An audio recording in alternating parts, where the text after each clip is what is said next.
जी हां दोस्तों, West Indies versus south Africa के बीच खेली जा रही 5 मैचों की टी20 सीरीज धमाकेदार मोड़ पर पहुंच चुकी है, क्योंकि चौथे टी20 मुकाबले में दोस्तों वेस्ट इंडीज की टीम ने 21 रनों से जीत हासिल करते हुए सीरीज को 2-2 की बराबरी पर लाके खड़ा कर दिया है।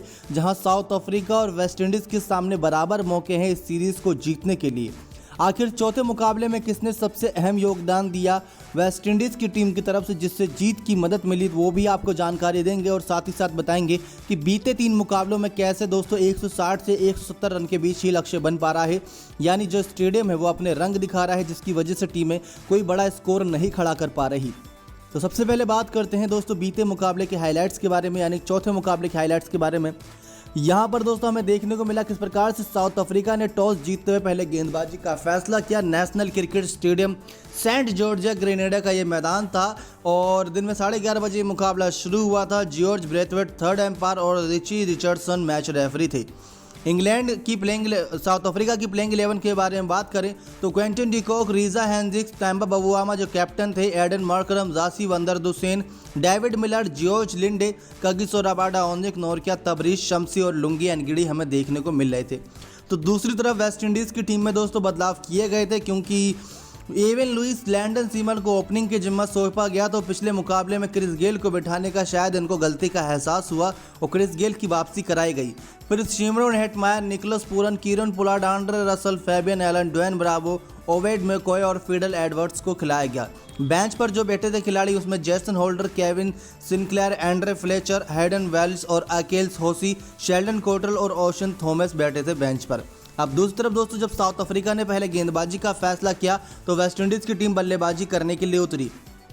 ओपनिंग साझेदारी दोस्तों ज़्यादा ज़बरदस्त नहीं रही, क्योंकि दूसरे ओवर की पहली गेंद पर यहां पर लुइस की विकेट खो दी थी। लुइस ने दोस्तों 5 गेंदों पर सिर्फ 7 ही रन बनाया था और यहां विकेट ली थी दोस्तों ओनिक नोरकिया ने उनकी।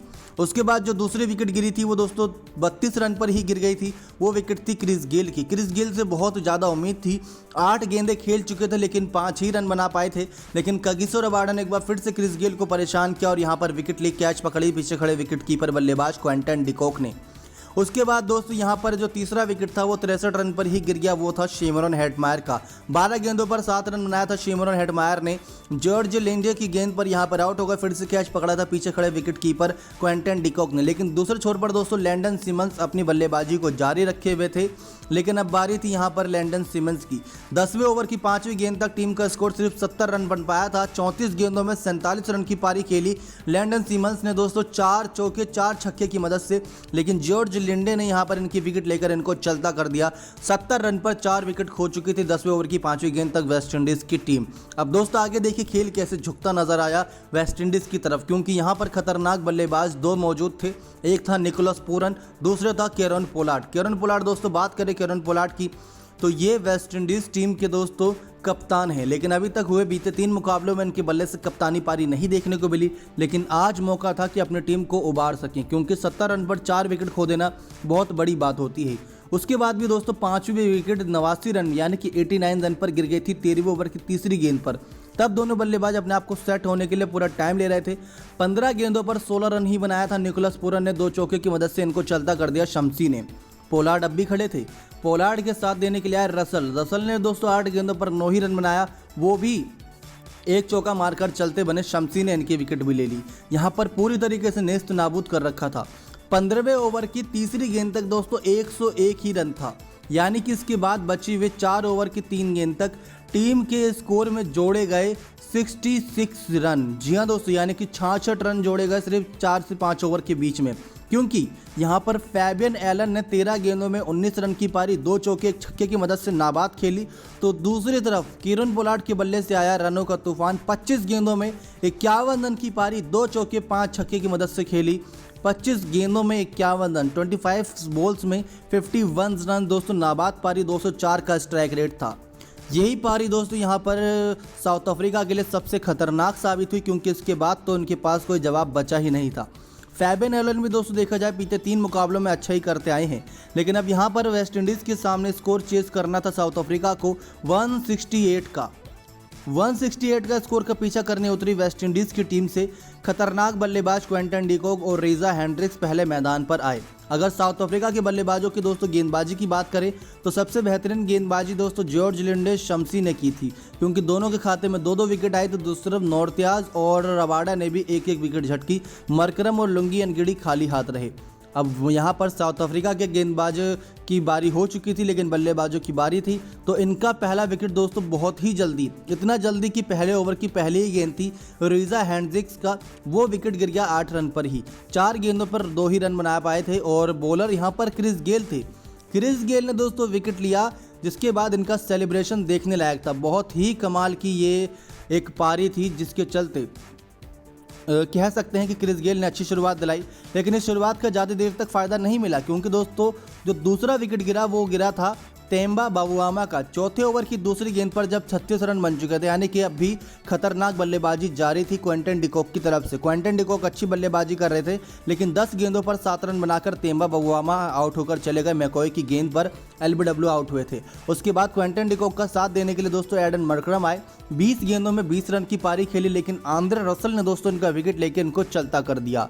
उसके बाद हमें ये देखने को मिला कि यहाँ पर जब टीम के 3 खिलाड़ी 62 रन पर जा चुके थे 9वें ओवर की पहली गेंद तक, तो स्कोर कह सकते हैं कि 9 रन प्रति ओवर जा चुका था। लेकिन 10वें ओवर की चौथी गेंद पर एक और विकेट इंतजार कर रही थी। 75 रन पर ही रासी वंदर दुसेन का विकेट गिरा। दोस्तों ये विकेट लिया था केरन पोलार्ड ने, जिन्होंने अभी तक बल्ले से कमाल दिखाया, अब उन्होंने गेंद से भी कमाल दिखाना शुरू कर दिया। 7 गेंदों में 6 ही रन बना पाए थे रासी वंदर दुसेन। क्विंटन डिकॉक एक छोर अकेले संभाल कर खड़े थे, कोई उनका साथ देने के लिए आया ही नहीं दोस्तों। डेविड मिलर आए, वो भी 13वें ओवर की तीसरी गेंद पर आउट होकर चलेगा। डेविड मिलर ने 9 गेंदों पर 12 रन बनाया, एक ही छक्का लगाया था, लेकिन आंद्रे रसल ने इनके विकेट लेकर इनको चलता कर दिया। रसल की यही खासियत है, जब बल्ले से कमाल नहीं दिखाते तो गेंद से कमाल दिखाते हैं, जब दोनों से कमाल नहीं दिखाते तो फील्डिंग में उछल कूद करके कोई ना कोई शानदार कैच पकड़ ही लेते हैं। उसके बाद दोस्तों ये विकेट का सिलसिला यूं ही जारी रहा, जहां पर 110 रन पर 15वें ओवर की दूसरी गेंद पर यहां पर जॉर्ज लिंडे का विकेट खो दिया। तो क्विंटन डिकॉक की भी एक शानदार पारी का अंत हुआ, क्योंकि 43 गेंदों में 60 रन की पारी यहां पर क्विंटन डिकॉक खेल के गए। 6 चौके 2 छक्के की मदद से डीजे ब्रावो ने उनकी विकेट लेकर इनको चलता किया। और कह सकते हैं कि ड्वेन ब्रावो ने लास्ट में विकेट लेना शुरू किया, लेकिन बहुत शानदार तरीके से विकेट लेना शुरू किया।